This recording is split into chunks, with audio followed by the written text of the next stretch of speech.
Well, United States Secretary of Agriculture Sonny Purdue was in Middle Georgia today. Fort Valley was his first stop on tour of farms damaged by Irma and Harvey.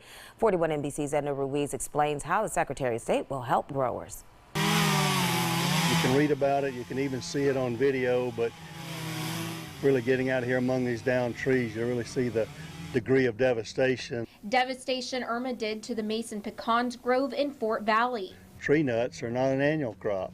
They are a generational crop, as the commissioner said. U.S. Secretary of Agriculture Sonny Purdue stopped by the grove to see how Irma wind and rain destroyed thousands of trees. With these trees down, what the masons will have to do is order trees.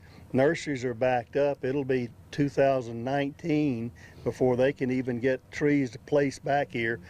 These trees were just 2 to 3 weeks before harvest. Now it'll be 10 to 12 years before they see them in the same condition they were before Irma hit. I didn't start out in pecans, but I've wound up in it. The grove's owner, Thomas Mason, says they'll have to replant 4,000 trees. I've got my boys and my daughter, and we've got our grandchildren, and this is a family event, and we'll just have to press on and go forward. You know, that's all we can do. State Representatives Austin Scott and Sanford Bishop say they'll do their part in helping out. Our goal as we go back and write the farm bill will be to work with the associations, with the growers, to try to find a way to provide an affordable insurance program that will help minimize the loss anytime we have a storm like this. When we set policy for agriculture, that we have this in mind, that we can learn from this experience. We've got USDA people out here in the audience. They're going to be answering these phones and let the growers know what programs are available and how we can help them get back on their feet.